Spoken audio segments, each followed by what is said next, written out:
Let's say we take as the basic supposition, which is the thing that one sees in the experience of Satori or awakening or whatever you want to call it, that this now moment in which I'm talking and you're listening is eternity.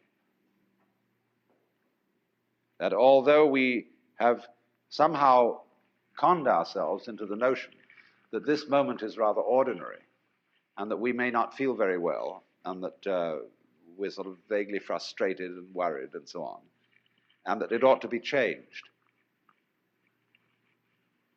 This is it. So you don't need to do anything at all. But the difficulty about explaining that is that you mustn't try not to do anything, because that's doing something.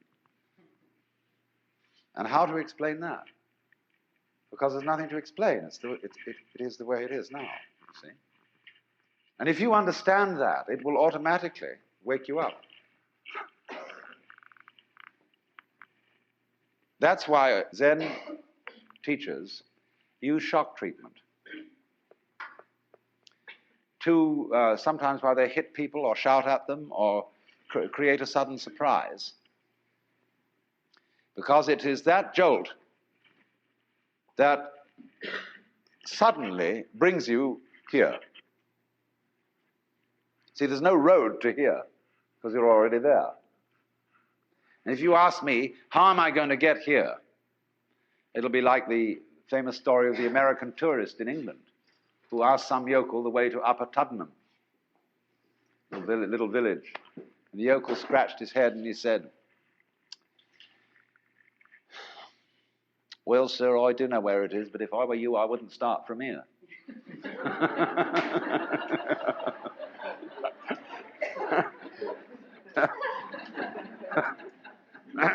So you see, when you ask, how do I attain the knowledge of God? How do I attain nirvana, liberation?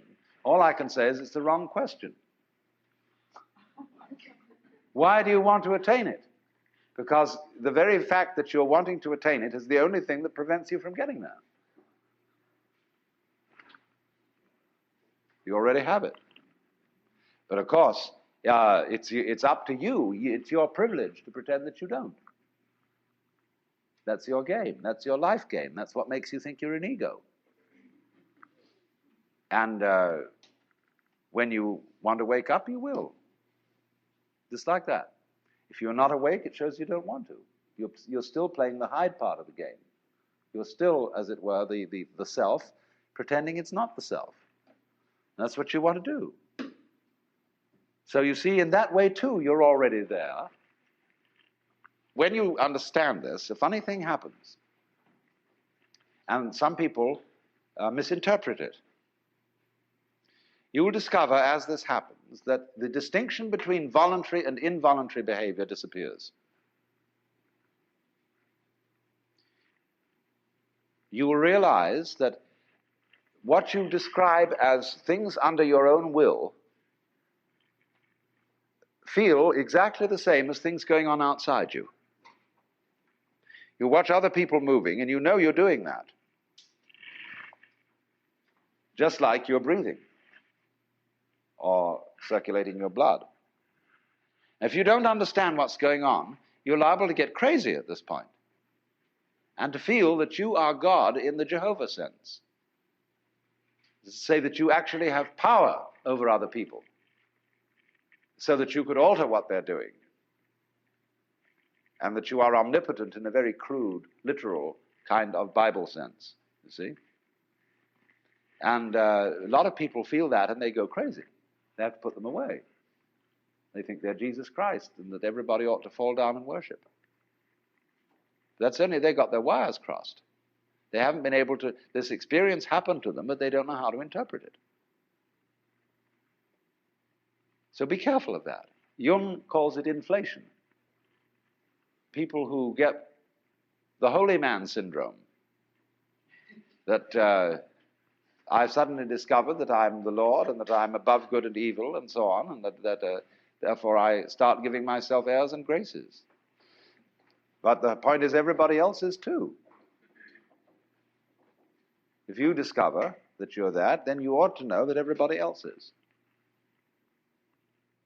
Well, for example, let's see how in other ways you might realize this.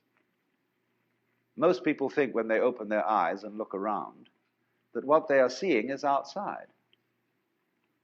It seems, doesn't it, that you are behind your eyes, and that behind the eyes there is a blank. If you can't see at all, turn around and you see something else in front of you. But behind the eyes there seems to be something that has no color. It isn't dark, it isn't light, it's just, it's there from a tactile standpoint. You can feel it with your fingers, although you don't get inside it. But what is that behind your eyes, you see? Well, actually, when you look out there and see all these people and things sitting around, that's how it feels inside your head. The color of this room is back here in the nervous system, where the optical nerves are at the back of the head. It's in there. It's what you're experiencing. What you see out here is a neurological experience.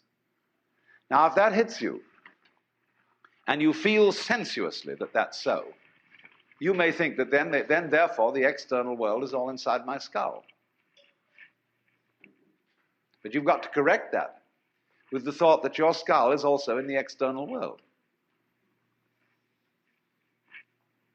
So you suddenly begin to feel, well, wow, what a kind of a situation is this? It's inside me, and I'm inside it, and it's inside me, and I'm inside it. But that's the way it is. This is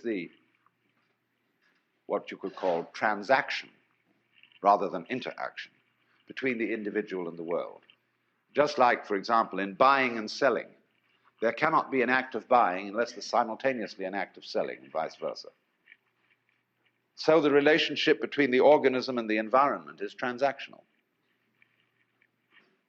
The environment grows the organism, and in turn, the organism creates the environment. The organism turns the sun into light, but it requires there to be an environment containing a sun for there to be an organism at all. And the answer to it is simply, they're all one process. And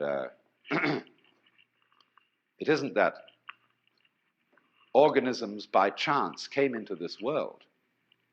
Put it rather that this world is the sort of environment which grows organisms. It was that way from the beginning.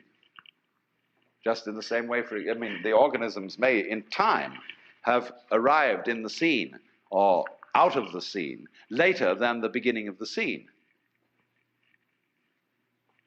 But from the moment it went bang in the beginning, if that's the way it started, organisms like us sitting here, were involved in it. You see, look here, let's take the propagation of an electric current. I can have an electric current running through a wire that goes all the way around the Earth. And here we have our power source, and here we have a switch. All right. Here's the positive pole. Here's the negative pole. Now, before that switch closes, the current doesn't exactly behave like water in a pipe. There isn't current here waiting to jump the gap as soon as the switch is closed. The current doesn't even start until the switch is closed from the positive pole. It never starts unless the point of arrival is there.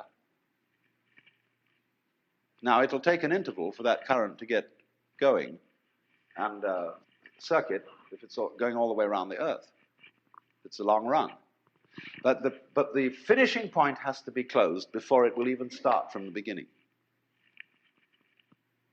In a similar way, although in the development of any physical system, there may be billions of years between the creation of the most primitive form of energy and then the arrival of intelligent life.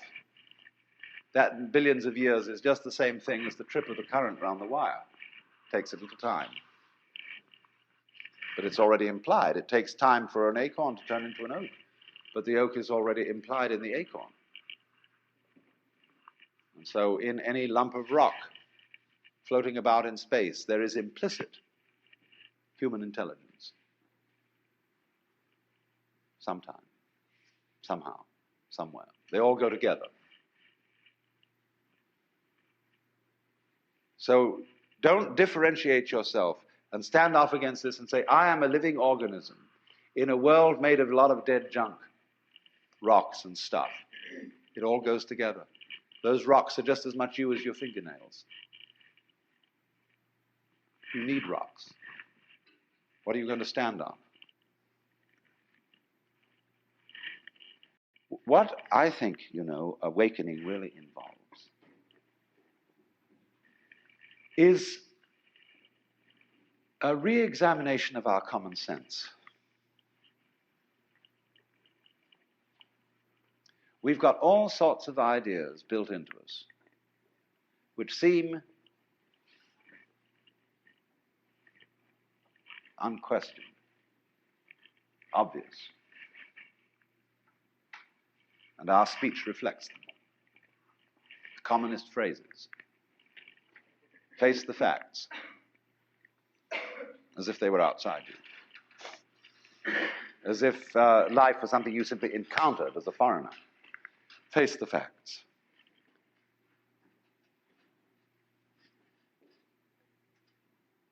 Our common sense has been rigged, you see, so that we feel strangers and aliens in this world. And this is terribly plausible,